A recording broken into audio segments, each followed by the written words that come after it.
Welcome to our webinar.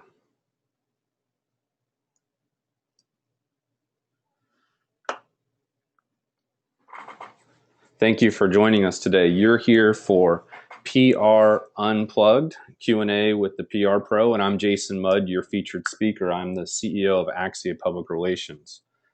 We're going to talk for just a few minutes before we get started, and look forward to having you participate with us. Thank you for joining us. We're waiting on some more people to come in, but already have a great turnout today. Thank you for showing up. We want to encourage you to be armed with questions for our webinar today. I'm sure you have lots of them, and we're excited to share some of our knowledge and expertise with you today. If you would like to go ahead and post questions as you think of them, we'll look for those and try to address each of them individually. You can post your questions using hashtag PRUnplugged, and you can post those to Twitter, or you may simply post questions here using the GoToWebinar interface.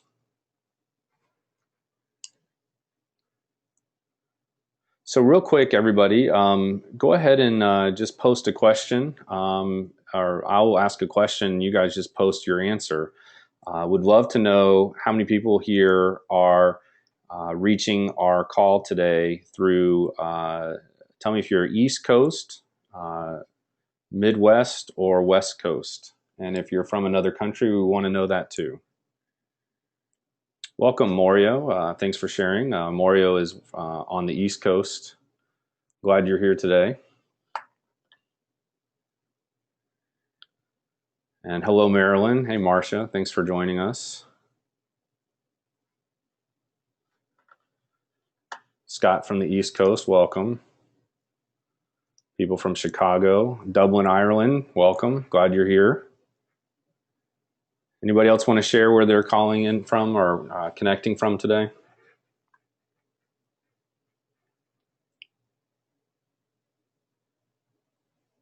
More people from the East Coast, welcome. Well, real quick, a quick disclaimer. You know, our lawyers want to make sure that we let everybody know we're recording this webinar for promotional purposes. And obviously, all rights reserved, copyright Axia Public Relations. And also, you know, certainly we're not offering any legal advice or PR advice specific to your company and your needs today. So certainly use the info we share at your own risk. And you know, if we can be of a further resource to you with more specific needs, let's talk about those for certain. And welcome, Brett. I'm glad you're here. Long time no talk to. So welcome. We're glad you're all here with us today. Again, you can send your questions to us using Axia PR on Twitter with the hashtag PRUnplugged. We are monitoring on Twitter both people who are commenting to us as well as using the hashtag PRUnplugged in general. So feel free to reach us that way. There's my picture there. I'm Jason Mudd, the CEO of Axia, and you can certainly reach me at JasonMudd9. A little bit more about me. I'm an Emmy-winning accredited PR practitioner, speaker and author. PR Week is the industry magazine for the PR industry, and they named me a rising star of PR nearly a decade ago. So I guess I'm now hopefully I've made it to star status. I'm accredited in public relations by the Public Relations Society of America. In fact, on Monday, I'll be making a presentation to the International Public Relations Society of America, or excuse me, the PRSA's International Conference in DC. Also certified in inbound marketing through HubSpot. Graduated the University of Missouri, studied journalism there, and have had the pleasure of working with great companies and brands like Budweiser, Dave & Buster's, Fidelity National Financial, H&R Block, Hilton, HP, Miller Lite, New York Life, and more. And it's been a real pleasure to work with companies, both big and small, and those that are growing. And I'm hoping I can share some of that advice and input with you today. Real quick, Axia Public Relations. We are a public relations firm empowering companies to build strong brands and great reputation through the news media, social media, blogging, thought leadership, speaking, awards, and recognition programs.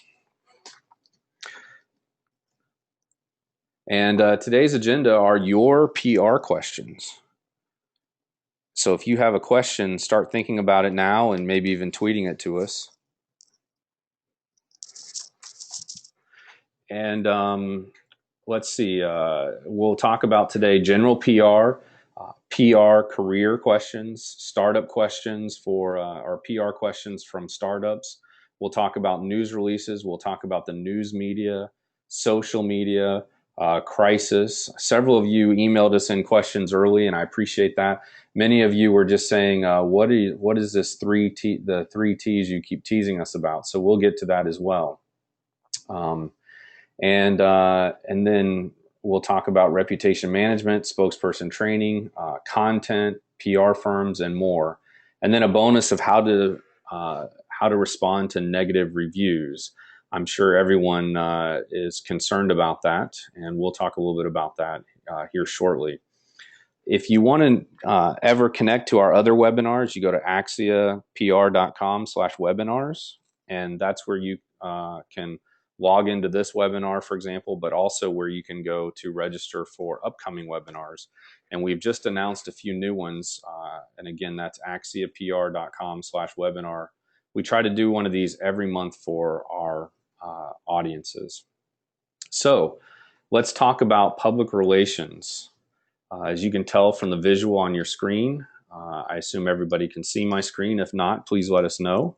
But on the screen here, you'll see several visuals of public relations that just really begin to share PR and what it looks like and what it is, and often misunderstood, but obviously a very powerful outlet, powerful channel for your business. A quick story. I started out in journalism years ago. I even was writing for a daily newspaper in high school, and really just had the journalism bug. And fortunately, I met some people who were willing to mentor me, and they recommended that I study journalism at the University of Missouri. So I packed up my bags from Florida and moved to the Midwest for my first time ever to the Midwest, and studied journalism at Mizzou. And that was a great experience for me. While I was there, I was a working student. I was working full time and paying my way through school, and got a scholarship from the Rotary Club. And one of the Rotarian board members really pushed me to get involved in helping him promote a nonprofit. This is a picture here of that nonprofit where they bring in young men who have kind of lost their way and their parents don't know what to do. And so this organization brings them in and kind of sets them straight, helps them build character, and gives them life skills and all that. So it's a boys' home basically. And I just politely declined the opportunity and just said, I don't really do, public relations and publicity type things like that. It just doesn't interest me.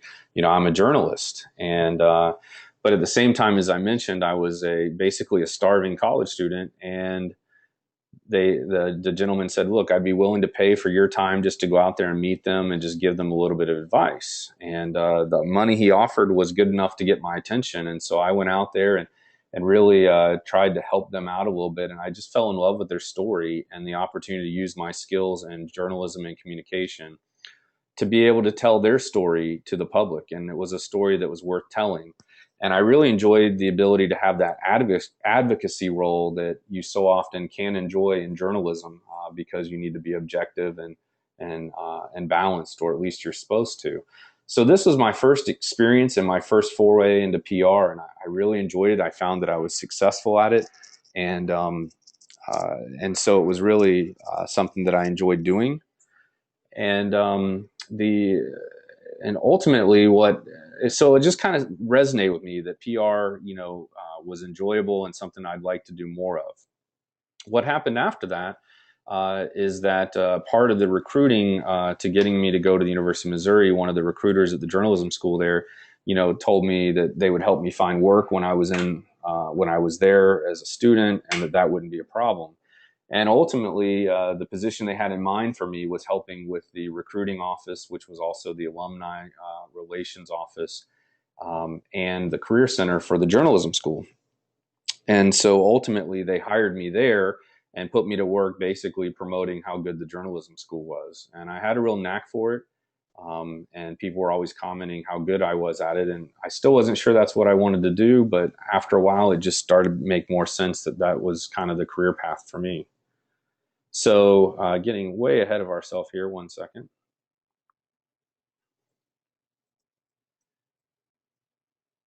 So, the first questions people started writing into us about is PR profession, a PR career. So, I wanted to address those questions real quick. Um, how do you break into the industry? That's a great question. So I gave you an example of how I kind of found my way into the industry. I think the way you break into the industry is by getting experience. And how do you get experience? Obviously, internships and opportunities to volunteer and just make a name for yourself. That's the best way to do it, and that's kind of how I did it as well. So I would recommend that to others. How do I build my knowledge base to be more successful? Well, I would say you're taking the right step by being on this webinar. Read books about business, read books in general, about different industries, read books about the sciences and history. Just stay active, always be learning and knowing, learning more. But how do you build your knowledge base to be more successful? I would say, knowledge is key. The more that I learn and the more I know about PR, the more I can help my clients. And professional development is definitely important. Let's see. How is working for an agency better than working for a company? I would say it's definitely different. It may not be better, but it's certainly different. I would say an agency environment allows you an opportunity to have a diversity of work. You're working for a diversity of clients. You probably can enjoy a little bit more creativity than your typical corporate job, in addition to that variety. And I would say that one of the things I love most about being in the agency world, having worked most of my career on the corporate side, is that, especially in an agency, every day is different and there is just so much variety. And you learn so many different things about different industries that you can apply that knowledge and that experience from one industry to another. So, I know a client that's in the fashion business, and I have another client that's in manufacturing, and I've been able to share some of the solutions that they've discovered or solutions we provided between those two industries, and my clients have benefited greatly from that knowledge. And then, how important is an advanced degree in public relations? It's just my personal opinion that I don't think it's that important. We're not in life sciences or say, engineering or another science where I know several people who have done very well in public relations without a degree in PR. They have a degree, but it's not necessarily in PR. And I would say that an advanced degree is really valued if you're looking for to be published or to be a professor or to talk more about philosophy and history of public relations. But for the day-to-day public relations profession, I don't know that you would need an advanced degree. I would encourage you to consider an MBA if you really want an advanced degree. But there are certainly excellent PR programs for master degrees, including the University of Maryland has a really good program from what I hear. And then what are the three key skills that make the best PR/media advisor? That's an excellent question and one for everybody on the webinar today.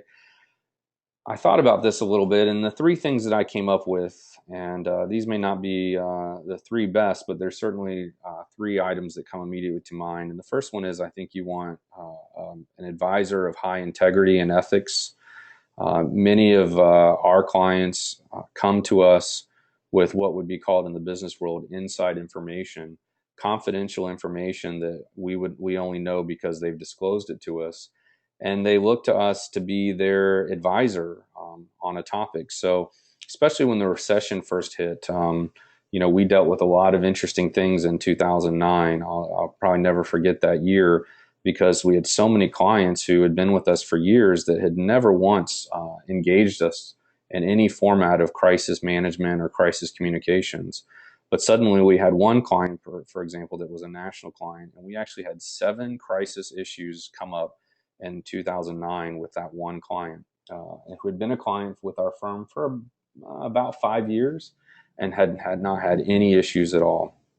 And this included with multiple clients, negative earnings, situations where they needed to report earnings earlier than expected, or situations where they actually had employment, workplace violence occur at their offices. I mean, just a variety of things. So integrity and ethics is very important, number one. Number two, I would say, is strategy. And number three is expertise, just really having a solid knowledge of public relations and best practices to be able to guide a client. So many people in this profession and several others are so busy with a lot of activity and no strategy. And I think a lot of the PR work that I see companies produce is so tactical. They're so focused on activities and a bunch of busy work and nothing's really sticking. And I think the more strategic you can be, the better. So to answer that question, I think it's definitely integrity and ethics, number one. And then secondarily would be a strong, strategic-minded counselor who has expertise to guide you through that. And this is a really good question. Do journalists make good PR pros? My answer to that would be, maybe. I started out in journalism, and I've had a pretty accomplished PR career so far. But the truth is, I think it takes a different mindset. A lot of journalists, I think, struggle to move into that advocacy role from being perhaps the cynic or, the neutral and observer. I just decided early in my career that I would rather be on the agenda setting side of news and creating news and direction and strategy for a company than showing up to a meeting or a news conference and reporting somebody else's news. And so that's kind of what has been, that was my direction when I really decided to get into PR. But I would tell you that what I see is a lot of journalists have the skill sets to be successful in PR as far as communication, but PR is also requires leadership and strategy, advocacy, and guiding and working with clients. And some journalists, aren't the most personable people that are out there. And some journalists are more tactical.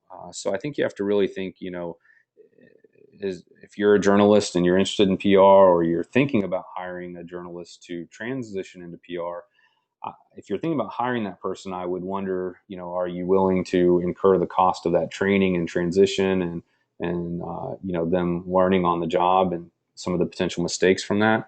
If you're a journalist, I would really ask yourself, are you a writer or are you a leader?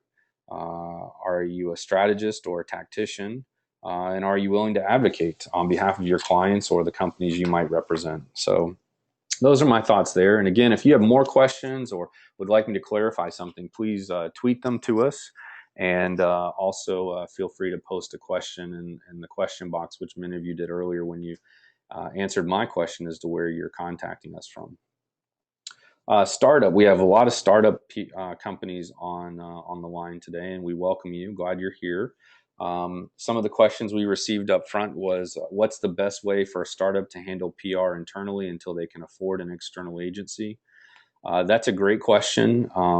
We just recently posted a blog post, and it was about Mark Cuban, who's a very successful businessman.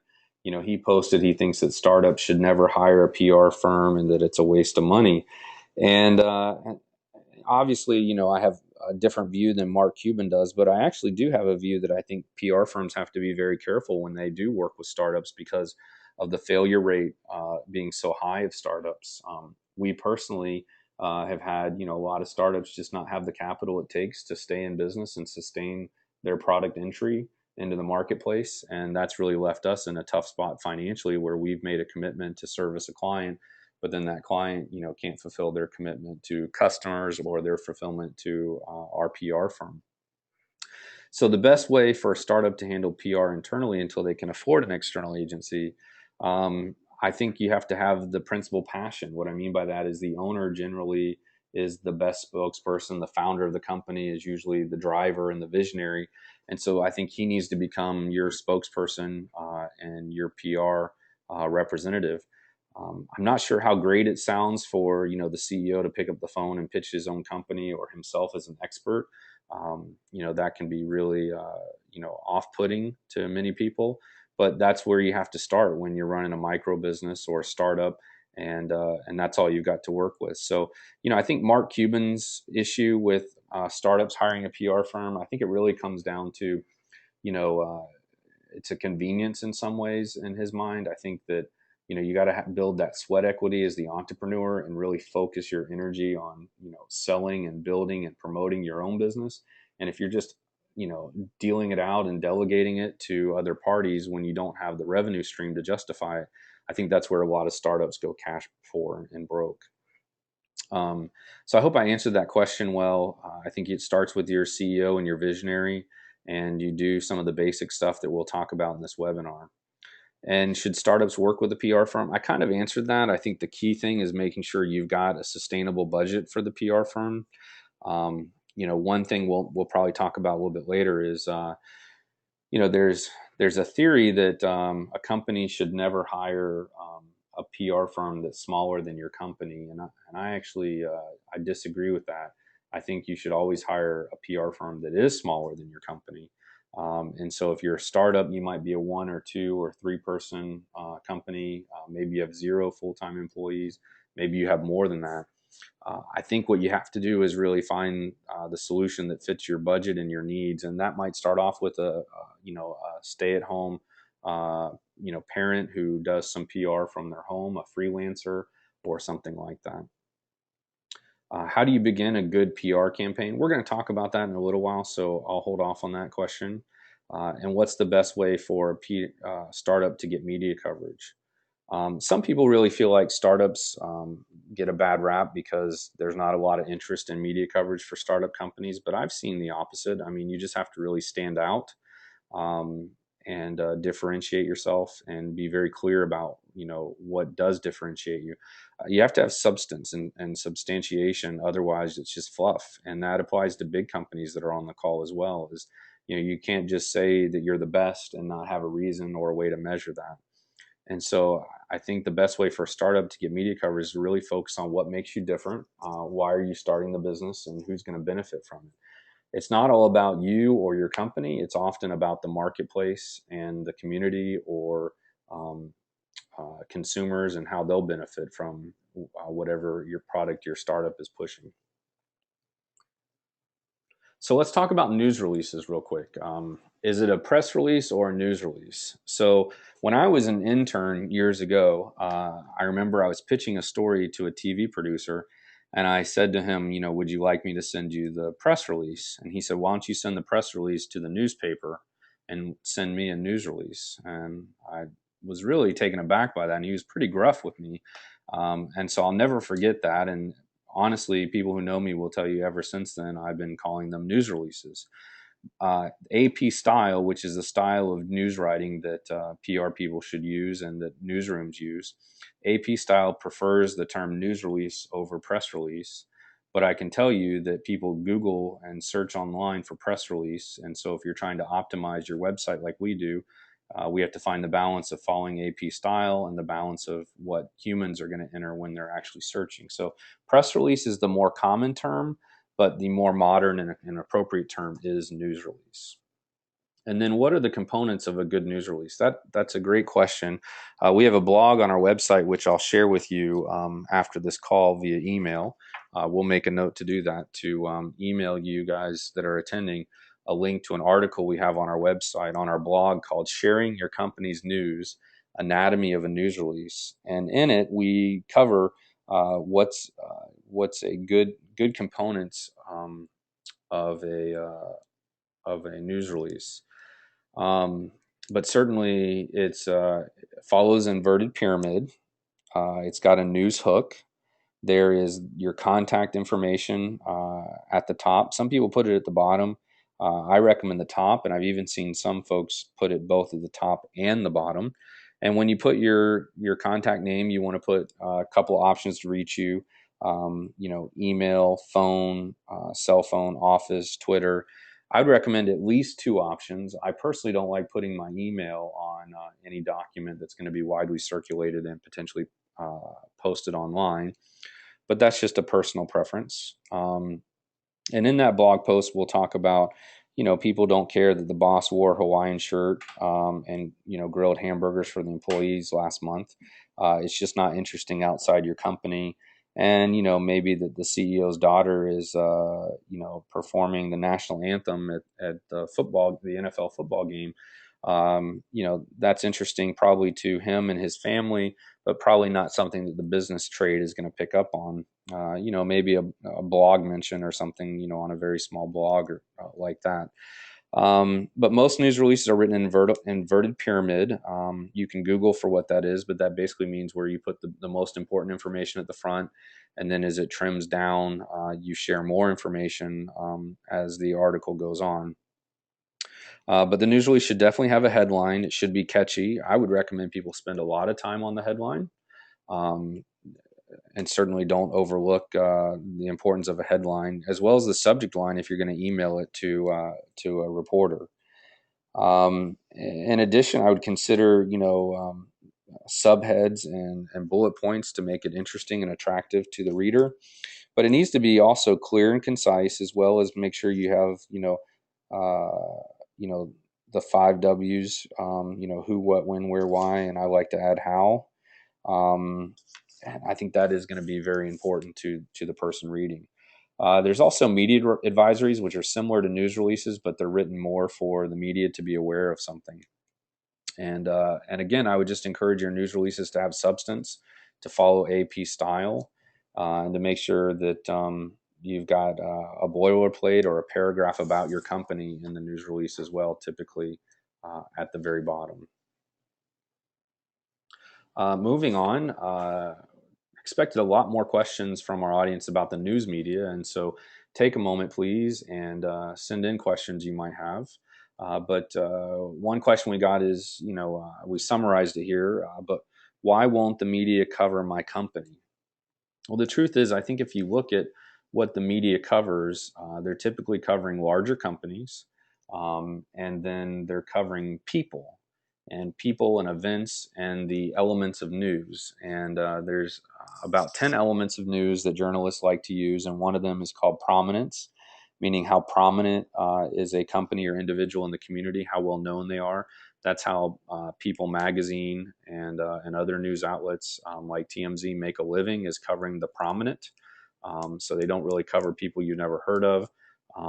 They cover very well celebrities and noteworthy individuals, and that goes for companies as well. There's a reason why Microsoft, Nike, Amazon, and large corporations like Southwest Airlines and Google dominate headlines, and Apple is because they have, and Walmart, they have people who are assigned to cover their beat full time. And it's not just one person. It's, every major media outlet has a Walmart beat writer. Every major media outlet has a Google beat writer.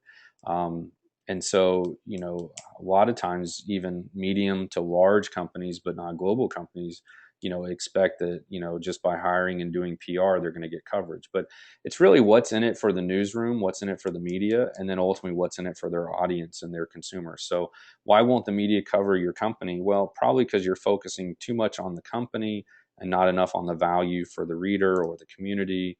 Or, maybe your pitch is just wrong. I've seen several, national companies have come to us for help, and we've taken a look at what they're doing, and sometimes you think because they're a national company they have their act together, but I had to read one company's news release about 5 or 6 times, and I still didn't get what the news was. What were they really trying to say? And once I picked up the phone and had a conversation with them, it was so clear to me that this was interesting and valuable. But you had to read like 6 paragraphs into the story to really be able to see, or into their news release, to really understand what exactly they were doing and what exactly they were interested in, or what they were trying to promote.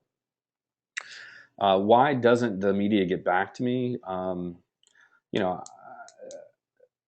so I read a study recently that said, the average journalist is writing one article per day or less, and that same study indicated that while they're only writing one article a day, or preparing one story for a day if they're in broadcasting, that they actually have 9 or 10 additional stories or newsworthy opportunities that they would like to have been able to pursue, but they just simply didn't have the time or the opportunity to do so. So they may have a top 10 list for the day, and then they work with their editor to get assigned the story or approve the story that they're going to pursue. And to be honest, it might not be the story that they wanted to write. If there's a court case or a trial, or a company is announcing their quarterly earnings, they may have to announce that and forego another story they're more interested in for that particular day, simply because of the demand of their audience or their editor, or what has the greater impact on the community. And impact is one of the many other elements of news. So the media won't get back to you because they're probably overwhelmed with other pitches that are probably and story opportunities that are more appropriate, more on target for their needs, or better matching what they have. But also, if you don't pitch the media or present or approach the media the right way, or don't have an existing relationship with them, they're probably not as likely to pay attention to whatever you're sending, and they're probably not giving what you're sending nearly the amount of time and attention that you would like them to, or you think they are. So you literally have 3 seconds to capture their attention. If they don't recognize you or your email, they might not even look at it. They might not even read the subject line. And if you don't get straight to the point, they probably won't pay much attention or invest much time in trying to figure out what you're looking for. So I think you have to make sure that you are shooting with a very sharp arrow, and that you have really examined closely what you're sending them, and been very critical of your work. Make sure it's eye-catching and interesting. And if they're not getting back to you, consider attempting to reach out to them. But very rarely will the media just jump on something from a source that they haven't worked with before.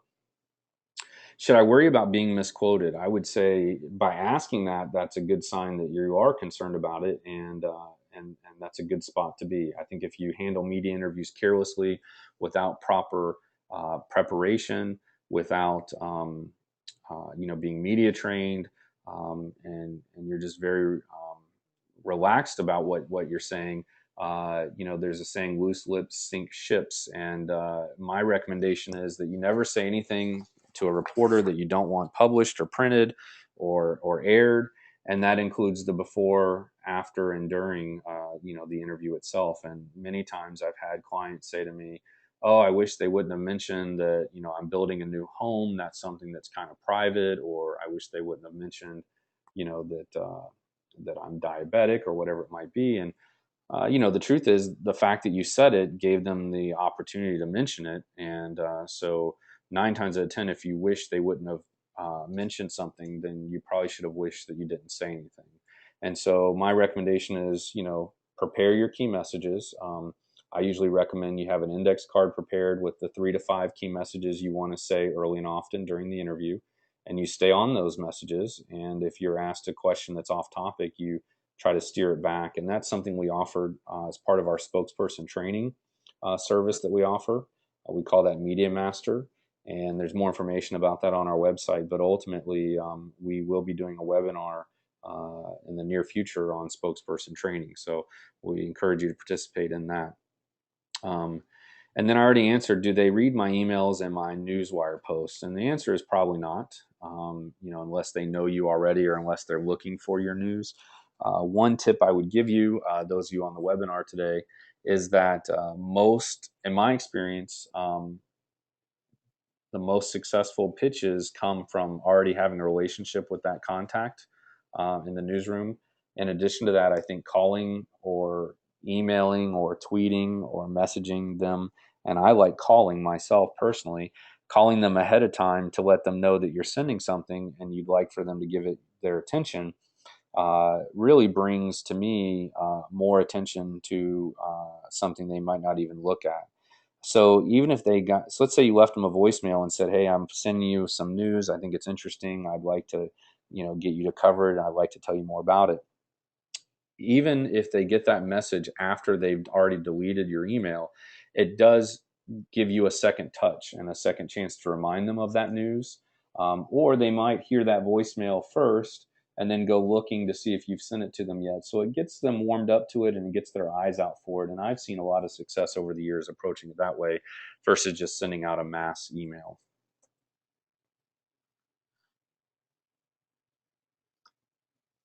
And then social media. Social media is something that everybody seems very excited about still.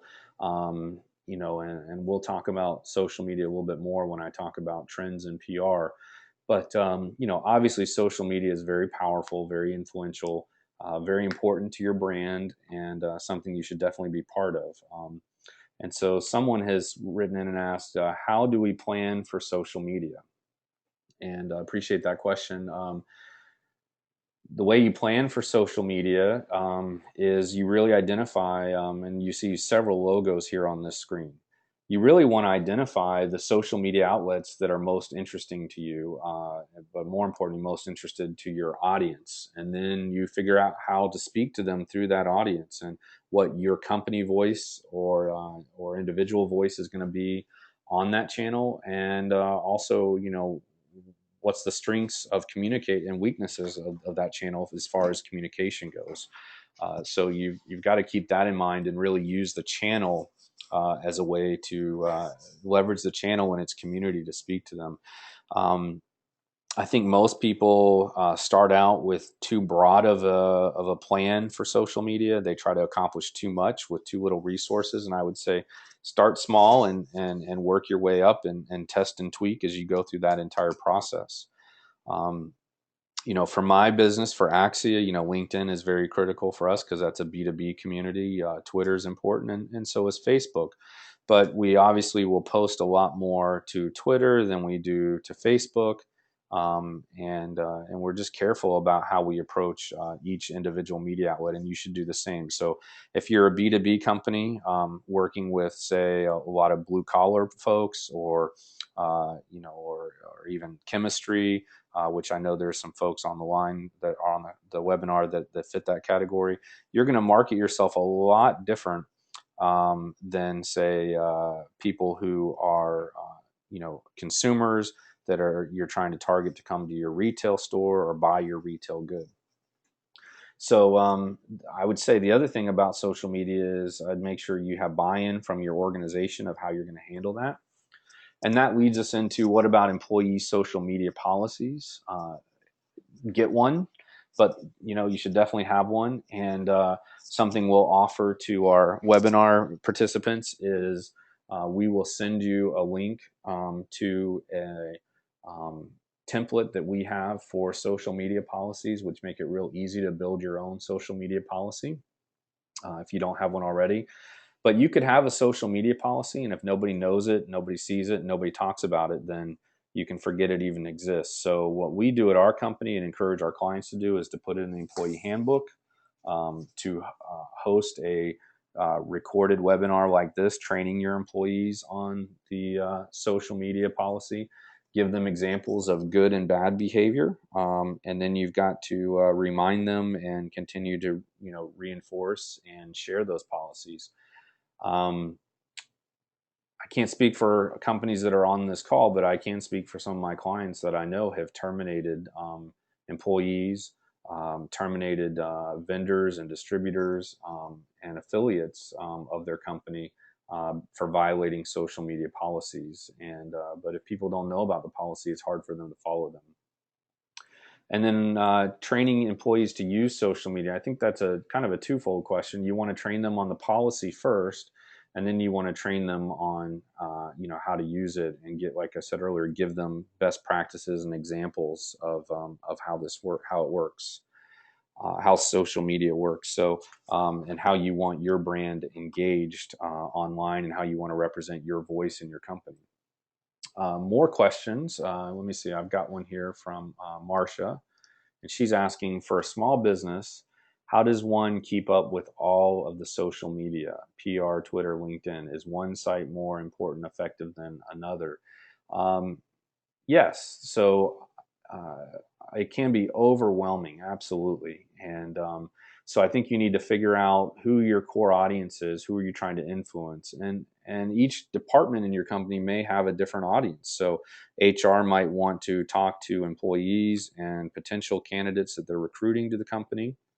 And then marketing and sales might want to talk to a completely different audience. So I think you really have to evaluate who you're trying to reach and what you want to say to them and what format is the best way to reach them, and where are they? Where do they like to be?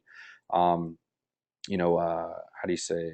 Instagram is very popular among teens and youth, and most teens and most youth feel like Facebook is for old people, and that will probably surprise some of you on the webinar. But that's what research is showing, and I see that with my own children. They're very interested in Instagram. They have no interest in Facebook whatsoever. And so that's something to think about if you're marketing to youth, or you have a consumer product that appeals to younger consumers, or you're planning for younger consumers, to plant a seed with them now when they become adults, or when they become young influential. So that's something definitely to be thinking about. LinkedIn is probably not the best place for a consumer brand to be, but certainly a B2B brand should be there. I hope I answered that question for you, Marcia. I want to encourage others to tweet their questions in or post them in a question box. That's what we're here for today, is to answer your questions. So please continue to bring those to us, and we'll be happy to answer them as they come in. So thank you for sharing that. So let's talk about crisis. Honestly, it's not if you're going to have a crisis, but when you're going to have a crisis. And some of the best and most respected brands and corporations have all dealt with a crisis at one point in their life, and your company will too, even if it's a startup, even if it's a big company. So let's talk about that. First, I'm going to jump down because so many people emailed and just said, "What are these 3 T's you've been teasing about for crisis in your emails that I got?" And so, real quick, as you can see from the graphic, it's tell it all, tell it fast, and tell the truth. And I would say always tell the truth. And we'll talk more about that on this webinar. But ultimately, the 3 T's are tell it all, tell it fast, and always tell the truth. Um, so the first question we have here is: in the event of a crisis, or excuse me, in the event of an accident or some unforeseen crisis, what is a good response to the media while the situation is being investigated for more information? Well, the truth is, any legitimate crisis, you're probably not going to have all the information or the perfect way to answer the questions, or perfect positioning as quickly as you want. And that's just the reality. That's why it's a crisis. It's usually happening really fast. But first of all, research shows that for every dollar spent on crisis planning, $7 is saved, as compared to if you have to have a knee-jerk reaction to a crisis. So I would say the first thing I would do is definitely come up with a crisis plan. And by having a plan, you should review it quarterly and improve upon it, and even act it out. Think of a potential crisis and then act it out. We have a client that we prepared a crisis plan for, and then over the years, there were just the things that happened for that company were just so unpredictable. You just can't predict some of those things. They seem too unreal to be true. But I would say anything you see happening in the news to a city or a community or an individual or a corporation could be happening to your corporation, and those are all perfect ideas for role playing. So if you see something happening in the news to one company or one community, that's a perfect time to just suddenly say, "Hey, what if this happened to us? What would we do?" And just kind of break out the crisis plan and talk through it. We have a ebook on crisis management you can certainly download. We also have a great article on our website for the 10 steps to crisis management. And I think that would be a good one for folks to check out. But in addition, I would say that without a crisis plan, you're not really going to know how to handle an unseen crisis. And so you're going to struggle to have a good response to the media. And your crisis plan should give you some kind of initial response. But to answer the question, my thought would be that if the details are unfolding, you have to make some sort of statement. So again, the 3 T's: I would tell it all, I would tell it fast, and I would tell the truth. And you might remember earlier I mentioned that we're not giving legal advice here on this call, and so Obviously, I'd get your attorney involved, and our PR firm and many PR people work well with attorneys. Others may not, but I see a valuable role that attorneys provide in protecting the company. And obviously, you have to find the balance between admitting what the crisis is and disclosing confidential information and creating liability. But in all cases as possible, I would tell it all, tell it fast, and tell the truth.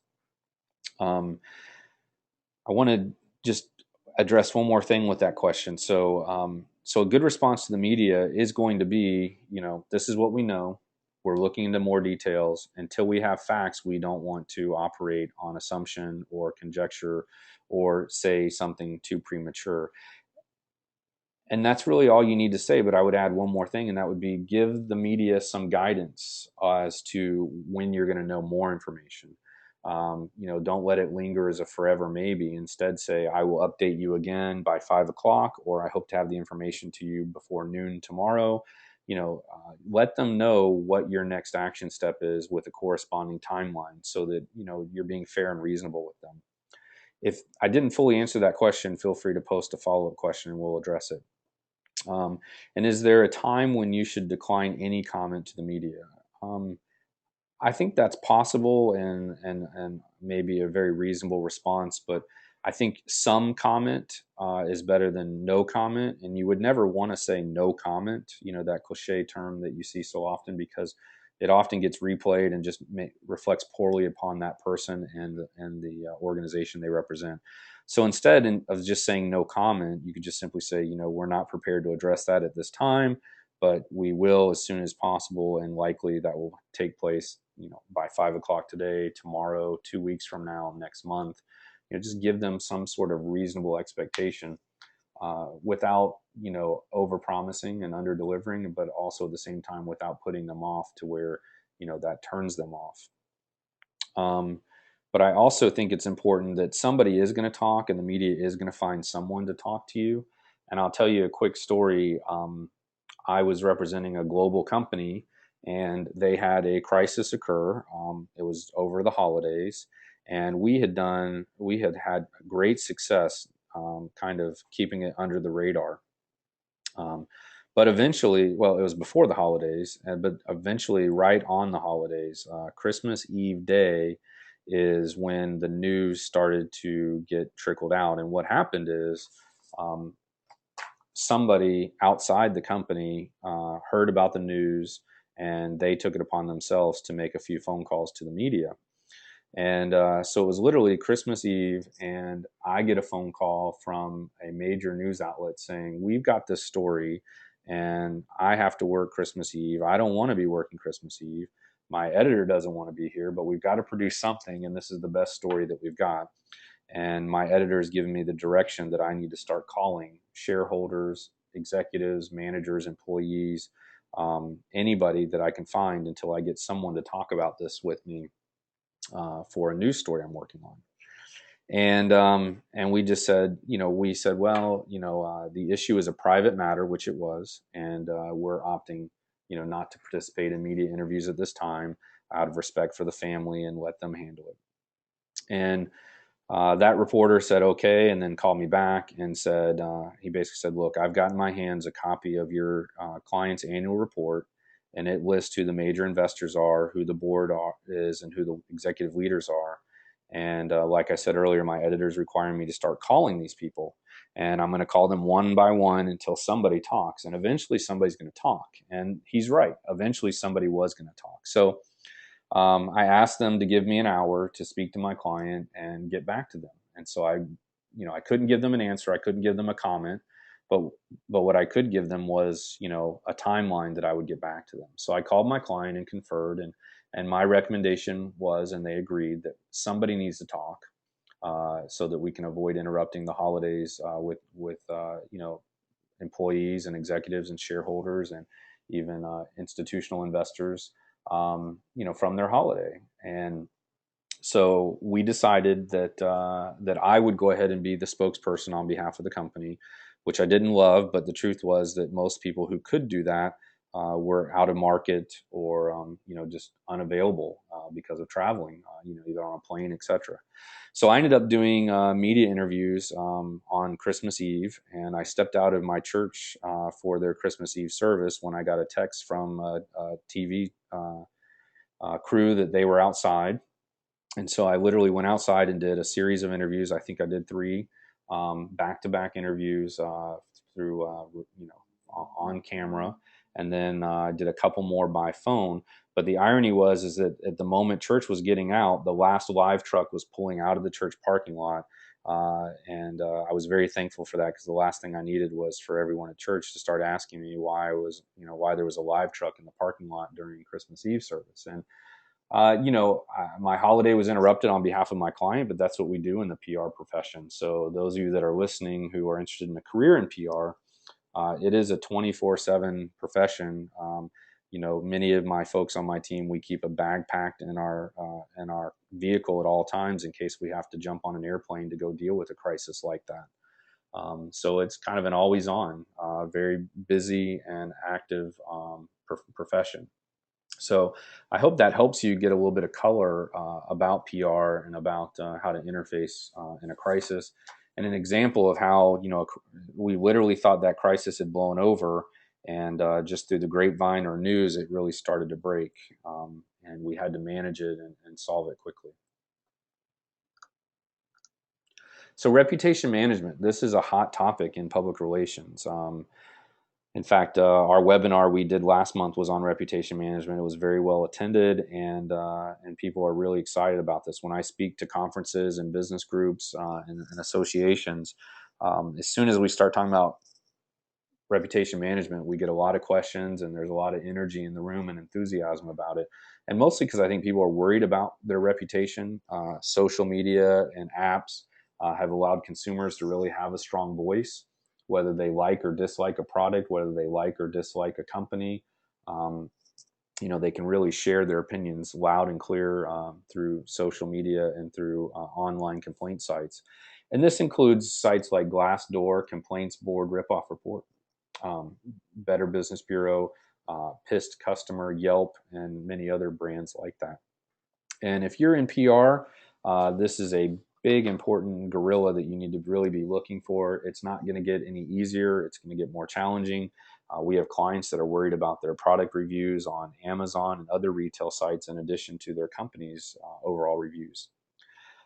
So how do you respond to negative reviews? Here are the 4 steps that we recommend. You do it carefully and thoughtfully, but you have to respond to negative feedback. You acknowledge their feedback and you thank them for it. You never want to be hostile. You want to work the details in the resolution private or offline, because if you end up giving somebody their money back or some other concession, you might get a lot more people who are looking for it and asking for it. Certainly work out those details with them. And then also never fake positive reviews. And I can't emphasize that enough. And, if you get busted for false reviews or you get flagged for them, it could really cost you your reputation, as well as getting kicked off some e-commerce channels, for example, if you're faking reviews about your product or service. And, we've had companies come to us and ask us to create fake reviews for them, and we can't do that. That's just unethical, and it's just not recommended. You should consider that feedback that people give you and try to improve your product. So, good question just came in. Would there be a time where you won't respond to negative feedback, i.e., someone out of control in their ranting? Yes, maybe that is something that could happen. We had one situation where a client was experiencing someone with a serious mental illness who just insisted that they were a customer of this B2B company, and they weren't. The company only does business with corporations and large corporations, but they were going on their Facebook page all the time saying, your software doesn't work, it's got malware in it, it's taking my data and putting it on the internet, and just all these accusations. And finally, the person had actually reached our company where they saw our affiliation with them, and they were complaining to us. And on that phone call, the phone call was interrupted by their caretaker, who just apologized profusely and explained the situation. And we actually never heard from that person again. Neither did the company, and it worked out well. But yeah, there was just someone who they just couldn't reasonably handle that. Or it wasn't, the person was unreasonable, and it just didn't make sense. Another time, we had someone who was reaching out to our office here at Axia, and they posted some negative thoughts about us on Facebook. But their rationale was that they were concerned that no one returned their call within 2 hours. And the truth was, the person they left the voicemail on was on a plane flying to meet clients. And at that time, you didn't have internet on a plane, you couldn't check your voicemail. And so we just felt like that was an unreasonable concern. And we could track back the history of what the transaction, and we just decided to remove that comment. And that person later apologized for posting the comment. Why someone would post a comment publicly like that, I don't know, but that's what they did. So hope that answers your question. Another question has come in. Billion-dollar brand NFL has certainly had its share of reputation management issues lately. Yes, I would agree. How would you grade the NFL on their handling of domestic violence debacle, and how would you have counseled Roger Goodell differently? Well, first of all, Scott, who says that we didn't counsel Roger Goodell? I'm just kidding. We did not. But I do know a friend who likes to boast about his PR counsel for Roger and the NFL. Unofficially, he is their kind of his PR advisor, he says. And I don't know what letter grade I would give them per se, but they definitely had some failures. There's definitely ways they could have done it much better. And again, it goes back to the 3 T's. It appears that they violated those. The truth is, there was some calling for his position or his head. I personally, know that it's really the NFL owners that get to decide his success or not, because he ultimately works for the owners. But that's a perfect example of whether or not the NFL knew what they were saying wasn't true. I can't speak to that. But ultimately, there are some issues and some gaps in their story. So you always want to tell the truth.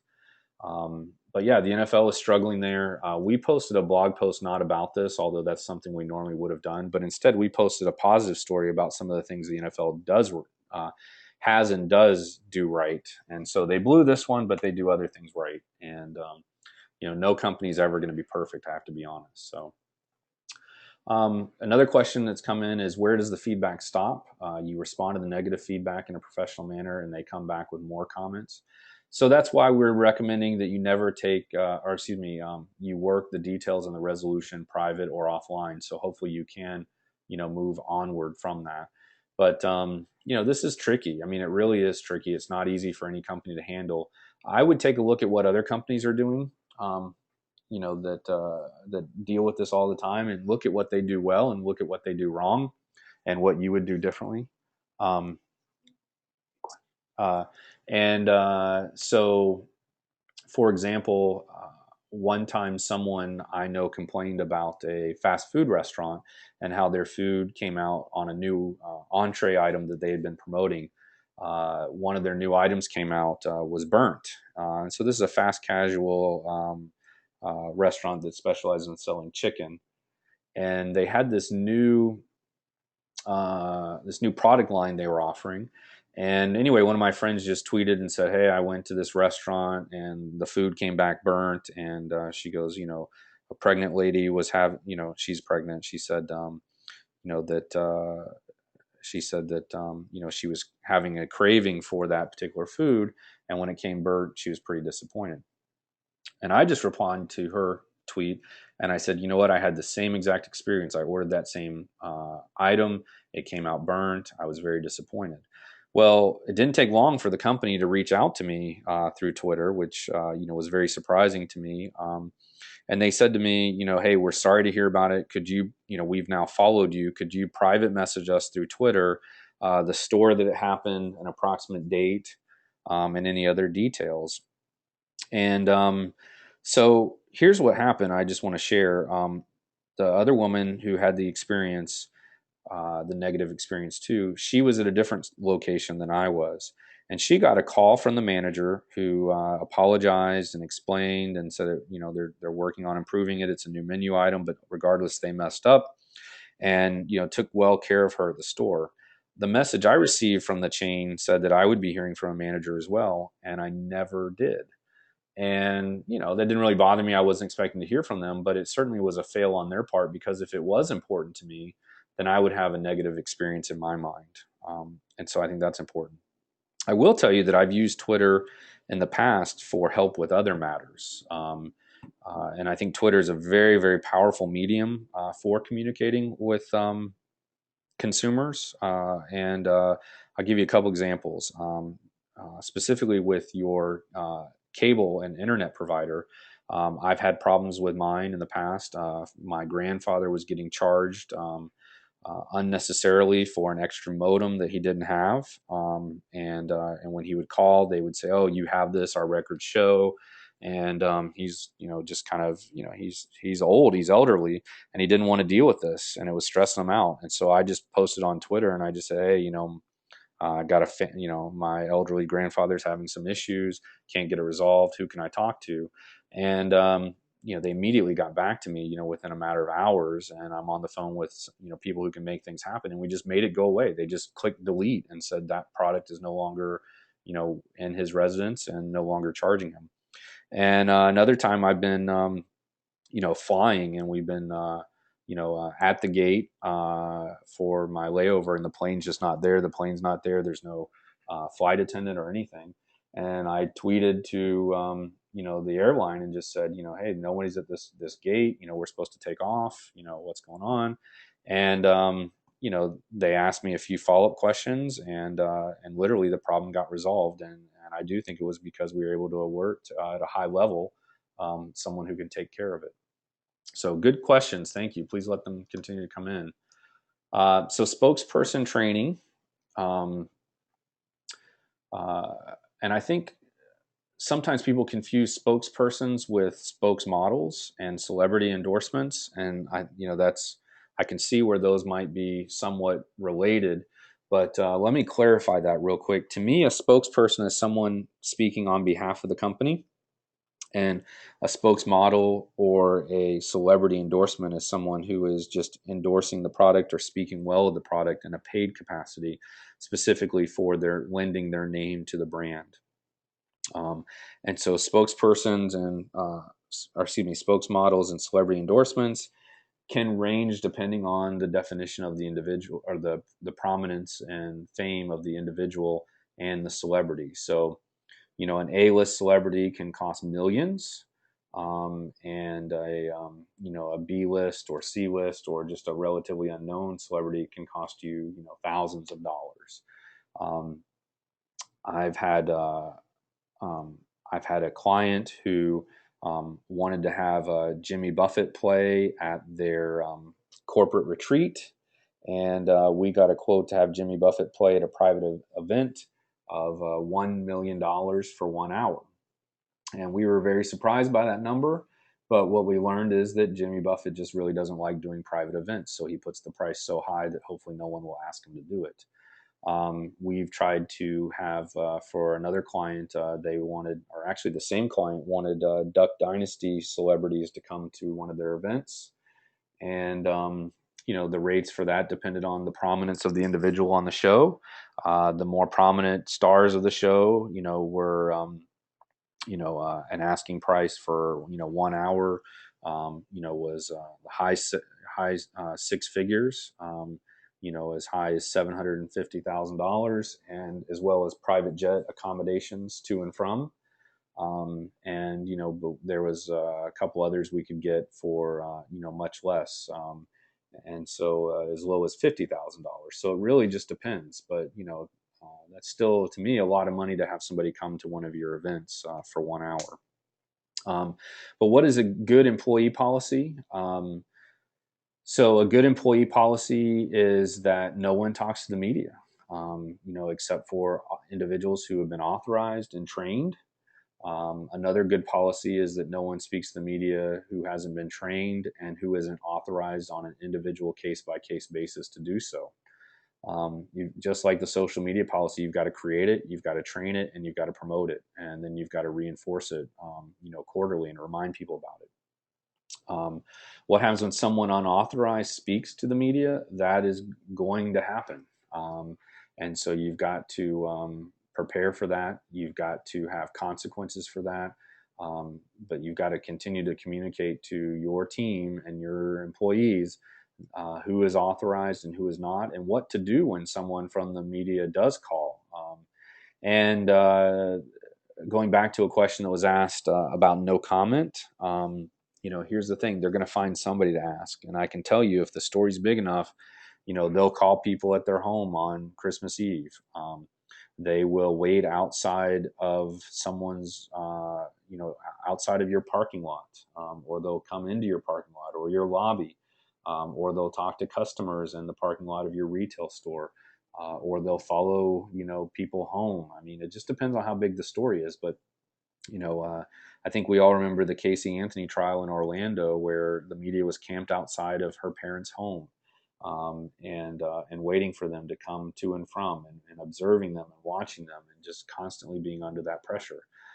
So it will and can happen, and the media has a job to do, and they've got a story to get, and they normally need multiple sources for every story, and you've just got to accommodate, even if it's just on a very simple basis of saying, look, we don't have any information yet, but we will, and we'll have some by a certain date. But you're working against the clock, because somebody is going to talk, somebody is going to leak, somebody's going to share their opinion. They'll find someone to get on camera and talk about it. And they might even call someone like me, a PR professional, and say, how would you give them counsel, or what would you do for them? And so somebody is going to talk about it somewhere. How do we respond to something that they may have stated that is misleading or incorrect? Well, whether it was an unauthorized spokesperson or a spokesperson, I would correct it as soon as possible. I would very quickly get in front of it. I would very quickly jump on it and correct them. What we counsel clients is, if you're in an interview and you misstate a fact, or someone misstates something about your company during the interview, you want to just pause for a moment and say, Steve, I appreciate that comment or that question, but I think it's important that I clarify now that our company was founded in 2002, not 2012. Or you may say, actually, it's not a $2 million project; it's a $20 million project. But you want to correct and get the correct information, very calmly and professionally corrected immediately.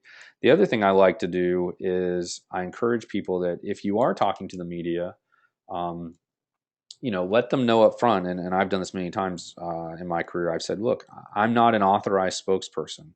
You can't quote me. I can't be cited to speak on behalf of the company about this information.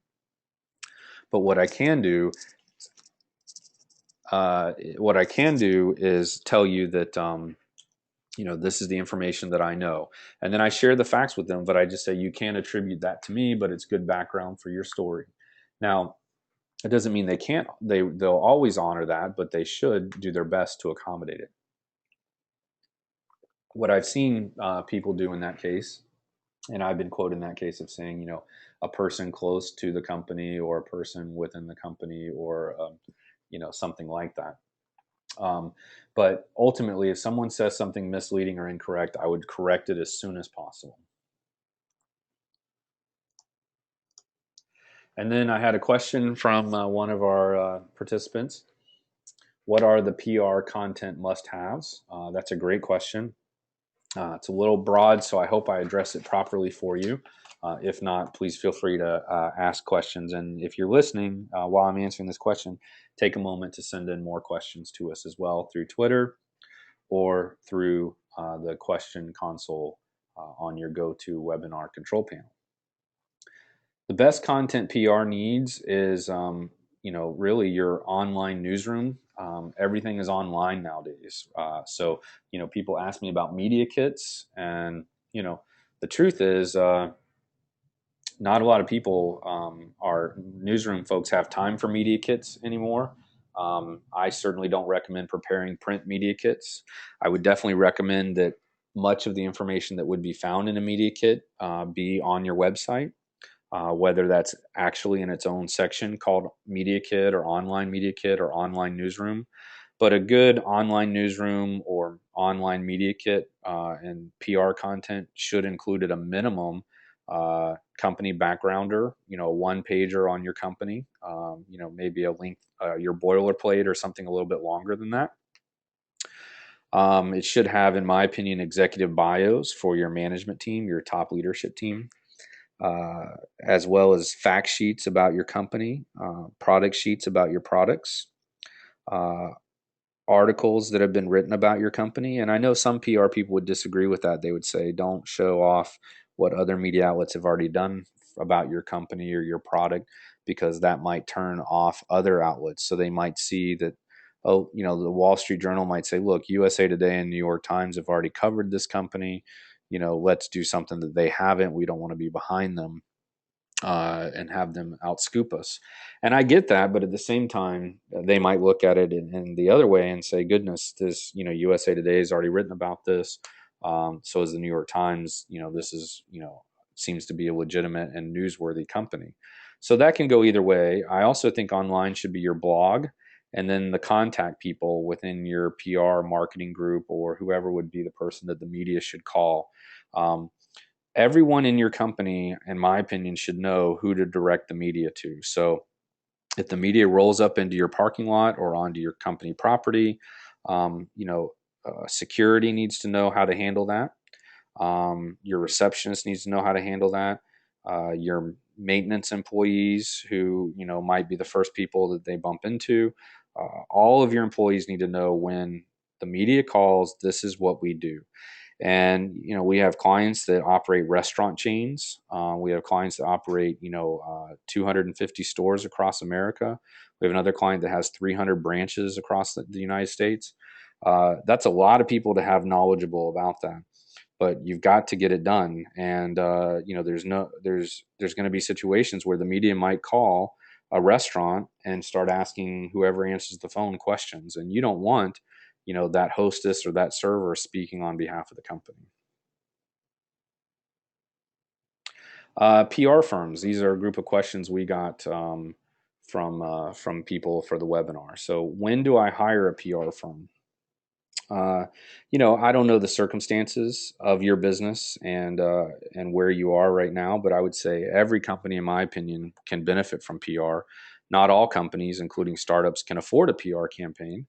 But even the most closely held, small B2B, very niche type businesses could benefit from some PR program. I actually had a call yesterday with a company that makes specialized software for the entertainment industry's lighting systems. And that's a very unique niche. And so as I advise them, they've got very limited PR opportunities, but they do have PR opportunities. And I just had to make it clear to them what their expectations should be as to how much PR they're going to generate with such a narrow niche. But when do you hire a PR firm? I would say when you need PR. Um, you know, and in a minute, I'm going to talk to you about whether you should do it yourself or do it in house. So um, let's see. And then the next question was, and this was kind of a long question, so I summarized it as: are small, medium clients overlooked by PR firms? What the person was expressing is that there's definitely a sense that PR firms and ad agencies will overpromise and underdeliver.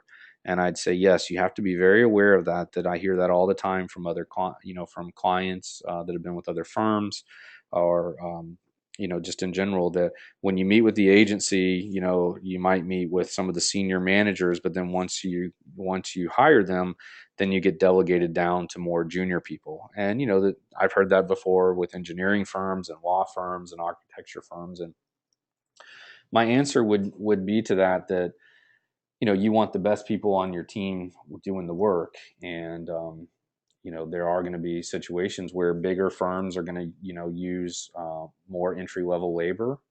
And you want to be careful to identify up front who's going to be on your account team and what's their availability to you going to be. This person was really asking, what happens when a small business hires a PR firm and then they don't really value their business and don't really do a lot of work on their account. And there were also comments about in this question, about big PR firms, being better or worse than small PR firms. And so my answer would be, as I kind of said earlier, I would be very cautious about hiring a PR firm that's larger than your corporation is. Um, and I'll give you an example. I know of a law firm that is statewide, and they have a global PR firm representing them. And I just kind of laugh when I hear that, because I think to myself, why would a law firm that's only in one state need the resources of a global PR firm to represent them in that state alone? And that's just my opinion. I think that's just Goliath doing PR for David. It just doesn't make a lot of sense to me. So, if you're a solopreneur, I would look to a one person, freelancer to do some of your PR. That seems very affordable. If you're got a handful of people, I would look for a, PR firm that maybe has, one or two or three people. If you're a global corporation, I'd look for a PR firm that you trust and that is big enough to handle your business, but small enough to give you that personalized attention. Uh, I don't know how many people know this, but I would say I would never want my business at a PR firm to represent more than 10% of their income. Um, and so what that means is if you're spending, um, let's say, $250,000 with that PR firm for a year, and for some of you on the call, that's a lot of money, and for others, you're probably spending more with your PR firm. But I'm just using that for easy math. So if you're spending $250,000, I would make sure that company has 2.5 million of revenue coming through them. Um, that's hard to get because a lot of PR firms are private, and corporations, they don't want to reveal their financials, but they could give you some range of where you would fit, where what percentage of their business you would be. But at the end of the day, you just don't want to hire a PR firm that's too big or too small for you. I think both are mistakes. Those are some of the biggest mistakes I see companies make. What other mistakes do I see them make? Would include let's see, hiring a PR firm that's really an advertising agency. I see that a lot. Companies will hire the PR department of an advertising agency. And in my experience, that advertising agency's PR department is somewhere between 2 and 10% of the total employee count, as well as the total billings and client base of the firm. So you better believe that advertising agency is more interested in converting you to an advertising client than they are in doing great PR for you. So I think that's the number one mistake I see is people hire a PR firm that's not really a PR firm. I wouldn't hire a PR firm that can't show you the types of results you're looking for on their website. If I once was involved in a presentation where it was between us and another firm, and the company's looking to hire us for reputation management. And so I searched that company's website, that competitor's website, um, in the client's conference room. And I said, look, when you search their website for reputation management, nothing comes up. When you search our website for reputation management, 16 pages come up. And here's one where we have, here's 3 case studies where we've been successful solving this problem. I said, here's 3 blog posts we wrote about it. Here's our pages where we describe the service and how it works. Here's our webinar. So I was instantly able to differentiate from my competitor just by showing what comes up on our website. And I told them point blank, you can spend 2 or 3 years while they get on the job training, or you can hire our firm that's been doing reputation management for more than 5 years and have demonstrated success doing it. And that sold them immediately, because they originally contacted us because of a case study they saw on a website for another company that went through the same trial they were going through, and we solved it. So I think that's a great way to pursue it.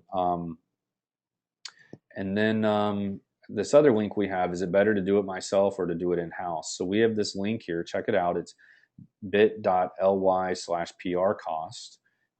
If you write that down or follow that link, it will give you a calculator that shows you how much it costs to employ someone doing PR.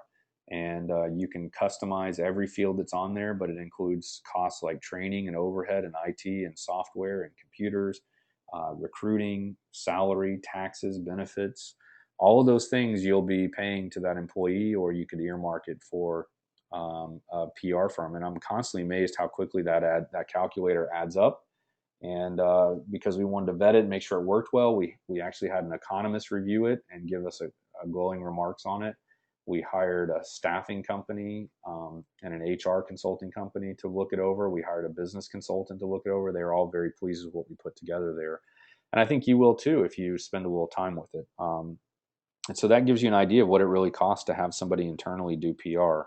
The other thing it costs you is a PR firm is constantly talking to the media, constantly interviewing, constantly networking and representing multiple clients. So um, I had someone, I had a CEO who came up through journalism, went into PR, went into marketing, and then became a CEO. And she said to me, having worked in PR before, she said to me, Jason, I'll never do PR in-house again.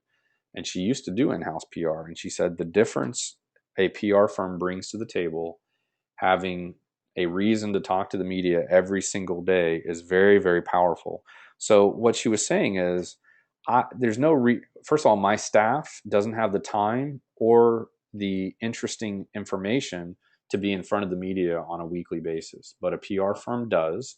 And as that PR firm is talking to them on a regular basis, then they build that relationship. So we may have other clients that we're talking to that journalist for, and then we bring you into the conversation.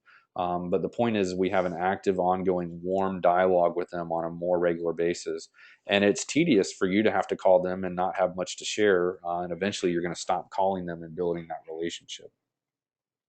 So those are my thoughts on the biggest hiring mistakes. We have questions coming in here real quick, so let me jump on those. Do you do any cross promoting with other marketing PR companies that specialize in areas you don't?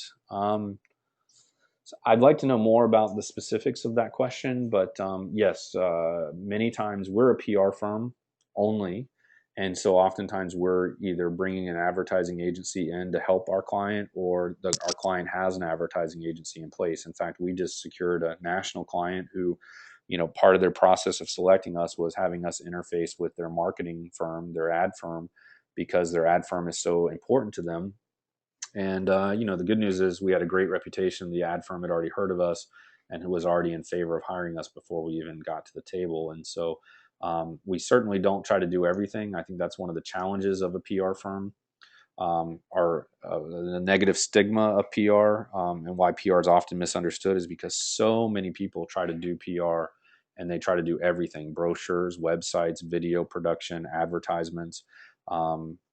And even website design. And I just think that's not PR.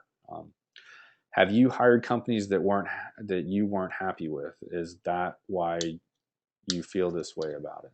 Have I hired companies that I weren't happy with? So, not sure not sure I understand the question, but ultimately, I would say that two things. We've been engaged by clients that we have determined later that we just weren't a good fit for, and so we've kind of gracefully bowed out or worked through those situations. And certainly, we have hired in my career. I've hired companies and haven't been pleased with the work they provided. In fact, that's one reason why I started this company originally, was that I was with an advertising agency who was really just over promising and under delivering, and I became tired of that and felt like I could do it better, and started this company to do exactly that 12 years ago.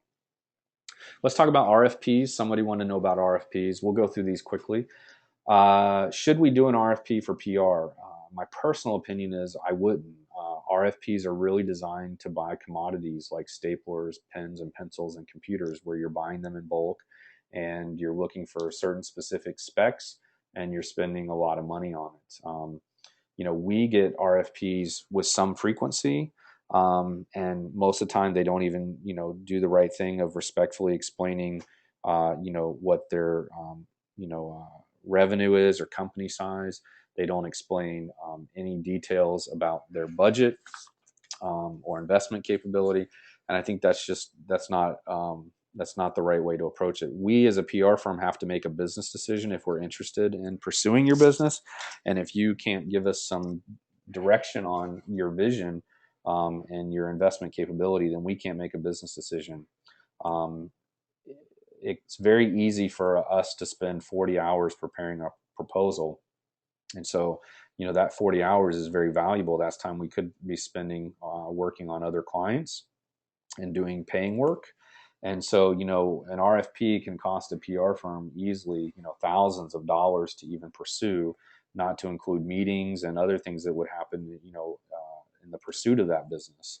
And so, I've seen agencies spend, you know, as little as 4,000, 5,000, 6,000, 10,000, and even way more pursuing business. And so, if you're not a serious buyer, I would definitely, I would only do an RFP if you're spending, $250,000 or more on a PR firm per year, and you've got a committed long-term budget. Um, Let me just say a few more things about that. I think RFPs are a great idea, but they often fail in execution unless you're buying products or a commodity. Um, they're great for buying in bulk, like I said.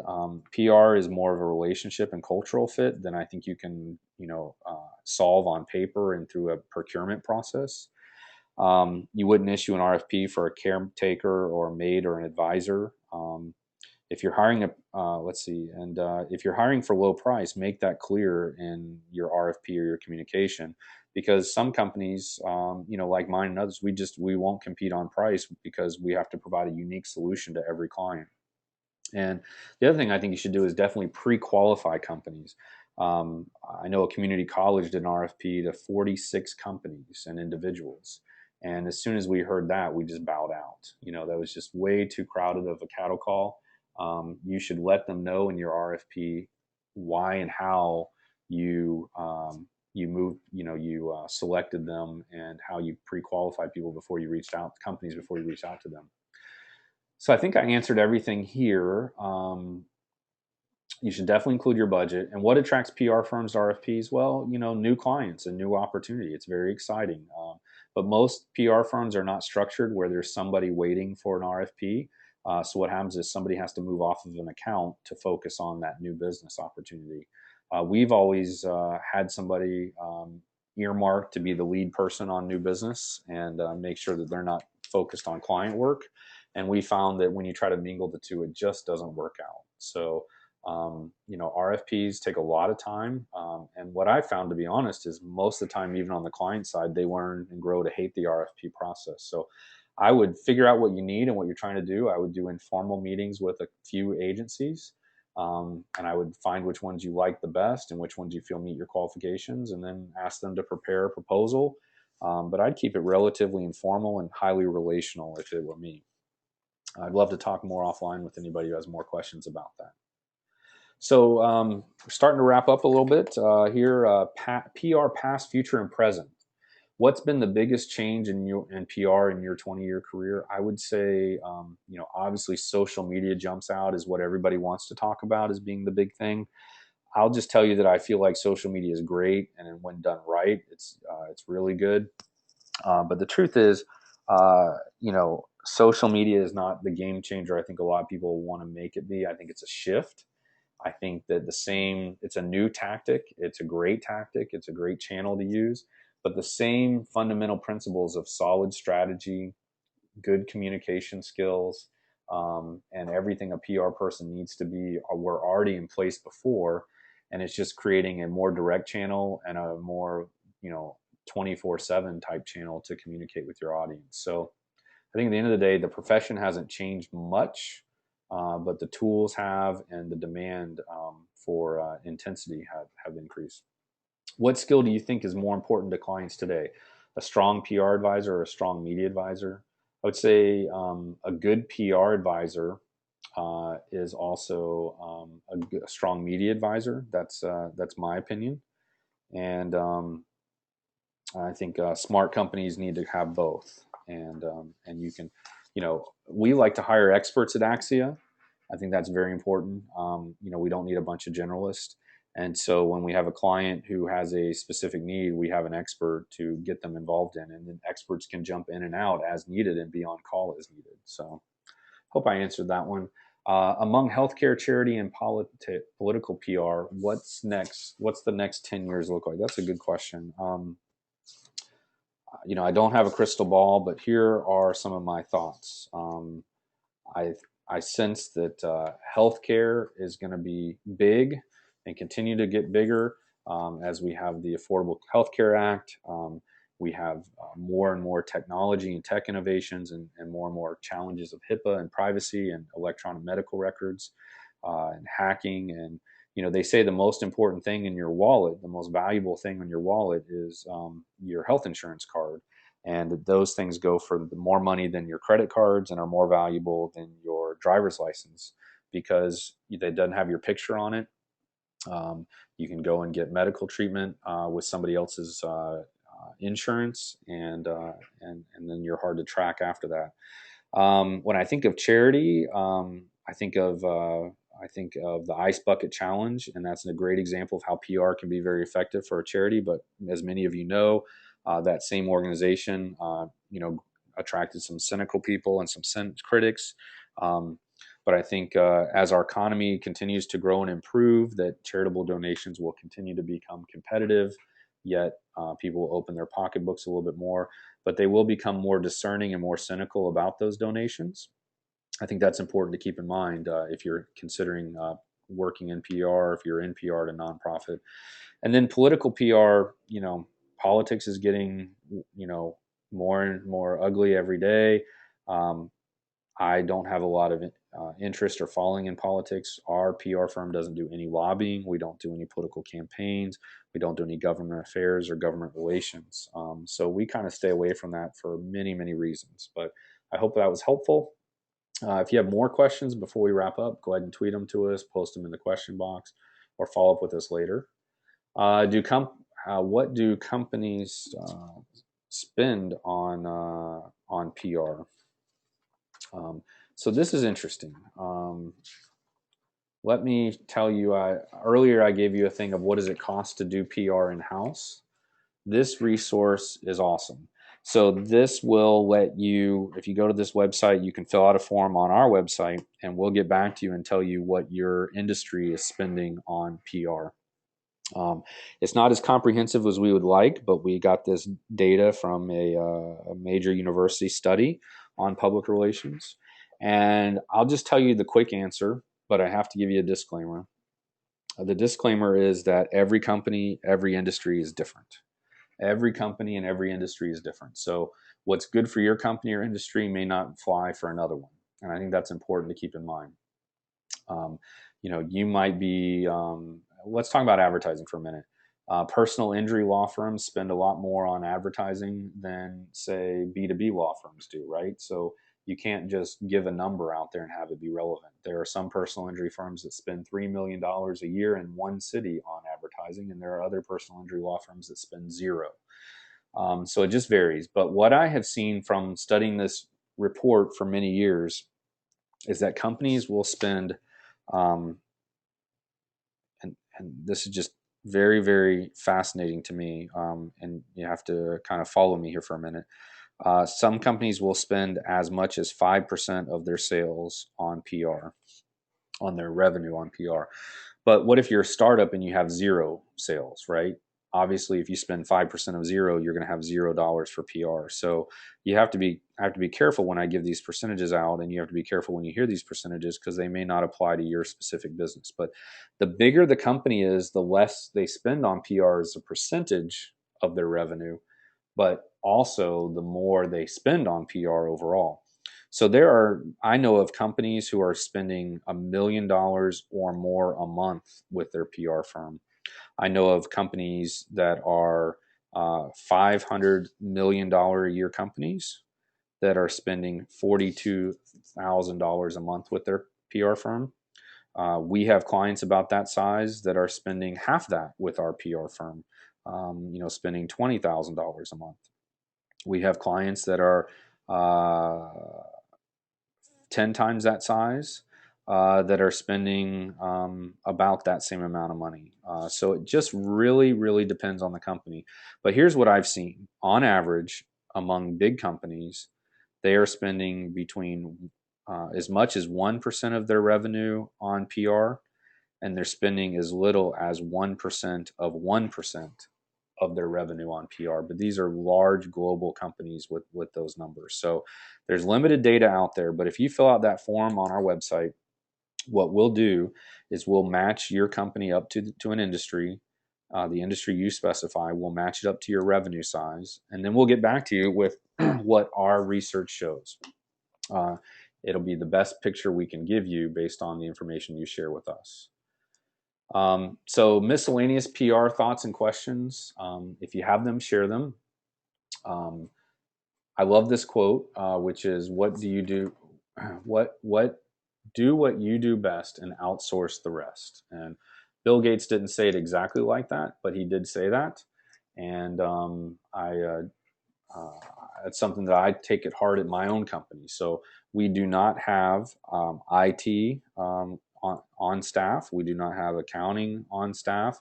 We don't have lawyers on staff. We make sure majority of the people here are PR pros, and we focus on being PR pros, and we collaborate together. Because the truth is, my attorney isn't going to be as good if he's not surrounded by other attorneys who are sharpening his skills and collaborating with him on a regular basis. And the same is true at an ad agency trying to do PR. If there's only one or two PR people there or no other PR people there, they're probably not getting much better every day. And they're probably not focused on PR. If you have one internal PR person or a small PR department, they're probably not getting as sharp as if they had a variety of experts internally to work with. How long does it take? It takes months for initial results, in my opinion, in my experience. You can have quick hits and quick flashes of successful PR, but the truth is that a quick hit is just that. It comes and goes very quickly. Um, and and let me just say that the best results for PR come after years, and I've seen that personally. Clients that have been with our firm for 5 and more years are the happiest clients. They're the ones that have said to me, this just keeps getting better year over year, and you told us that would be the case. But it's really a long-term endeavor. There's a great quote that everyone's heard, and that is that reputation takes 10, 20 years to build and a moment to lose it. And that's exactly right. And PR is building that reputation over the long haul. It's not a short-term endeavor. And the companies that treat it like short-term are often the ones that suffer the most from bad PR. So I would say if you're not committed to PR for the long term over many years, I would tread lightly into it, to be honest. You don't do sales for a couple months and then stop doing sales. You don't do HR for a short term. It's a long-term endeavor. What does it cost? There's the cost of doing nothing, of course, right? There's the value of a strong brand and a great reputation. And like I said already, it's an annual investment. So keep all these things we're talking about in mind. If you're a small company, you can get away with spending thousands of dollars a year on PR. The bigger your company are, the more zeros need to go behind that investment. And like I said, the major companies are spending millions every single month with multiple PR firms. And again, we have the free calculator available to you guys. I would encourage you to check that out.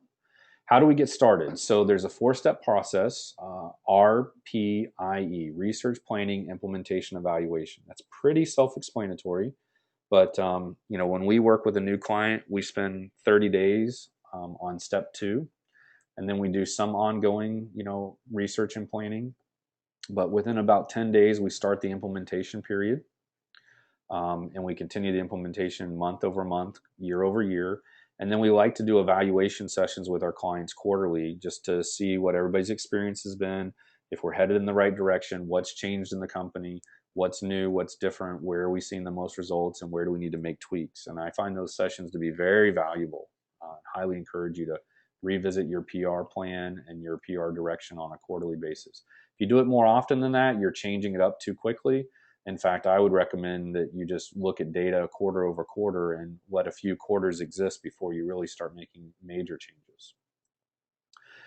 So what are action steps based on what we talked about today? I think you need to tell your story, earn media coverage, get active and engaging, with the key word being engaging in social media. Get active and engaging in the community and the industry. Good PR starts in your backyard. It starts in your industry.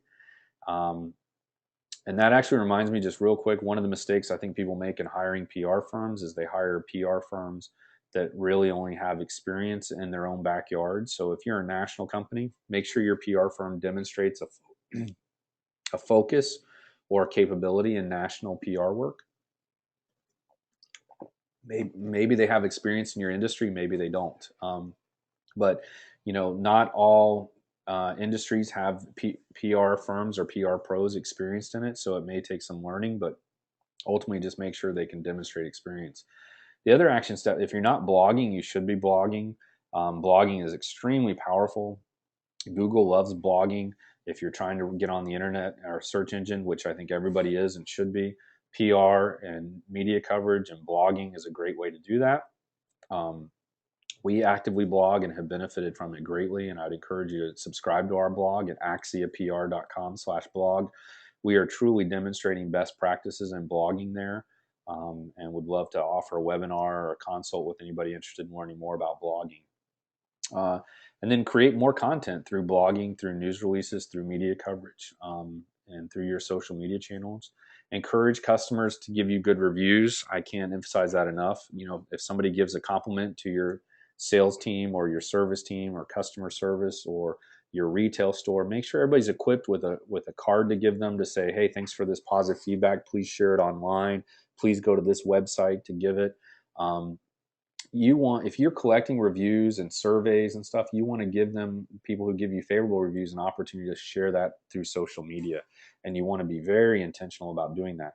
If you're not worried about reputation management today, you will be one day, and you'll wish you would have made the steps today to collect testimonials and product reviews and company reviews online.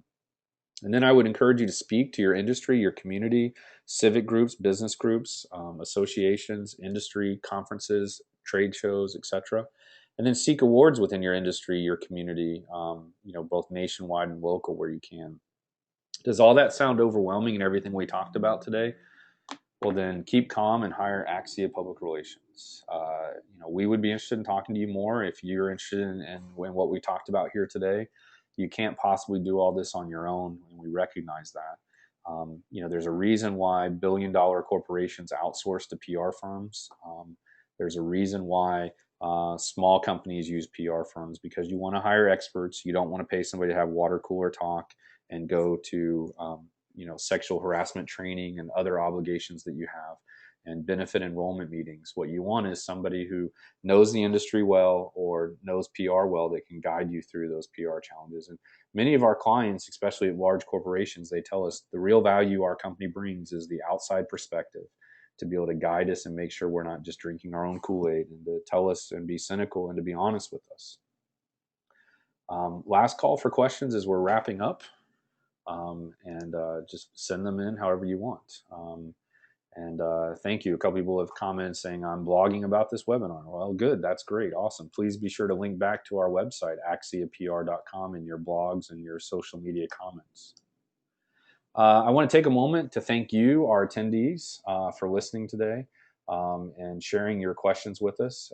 As a special bonus, we're going to send a follow-up email to you that's going to have links to the items we discussed today and the items that I promised we would share with you. And we're also going to reveal to you our upcoming webinars first, where you will see them before anybody else. Stay connected with us. Go ahead, like us on Facebook, follow us on Twitter. Schedule a free consultation with me. I'll be available to talk to folks later this week and early next week about any specific PR questions or PR needs that you have. Our phone number is really easy to remember. Put it on speed dial in your cell phone or your smartphone, 888-PR-FIRM-8, 888-PR-FIRM-8. You never know when you're going to have that crisis, or someone speaking out of turn on behalf of your company, or whatever it might be. you might need a third opinion or something on an announcement or a news release or whatever it might be. But you can reach us through that number 24/7, 888 PR Firm 8. And any last questions that anybody wants to tweet to us or anything, let us know now. And while we're waiting on those last ones to come in, I want to share with you our upcoming webinars that you see on your screen right now. Go ahead and get registered for those at axiapr.com/webinar. And I'm excited about several of these. November 6th, we're going to talk about confessions of a CNN producer. The truth is we're going to have feedback from several CNN producers, not just one. We have spoken to several and work with several on a regular basis. And we've really just, gotten them very comfortable in talking with us and telling us about, the good, the bad, and the ugly of your PR pitches, of our PR pitches, etc. And it really gotten some helpful input from them over the years, and we've kind of combine them together and want to share those with you. So on November 6th, 2 p.m., Confessions of a CNN Producer. And then we find 2 p.m. tends to work well for our webinars. So these are all at 2 p.m. Eastern. January 15th, we're going to talk about crisis PR. And then obviously February 19th, we're going to talk about spokesperson and media training. Sign up for these webinars at axiapr.com. There's two things you do on this. The first one is you sign up to the left to get email notifications of new webinars, and we'll be sending one of those out soon. And then on the right, you actually click on the webinar you're interested to enroll in that webinar. Well, thank you for attending today. As always, if you ever have a public relations need, please reach out to Axia PR and myself as a resource. We're so glad you joined us. We thank you for the opportunity. And if there's ever anything I can do for you, don't hesitate to let us know. Please sign up for our upcoming webinars. We've got ebooks on our website. There's 6 of them. We've got other recorded webinars there for you. We've got a great newsletter, and really appreciate everyone's participation today. Thanks so much.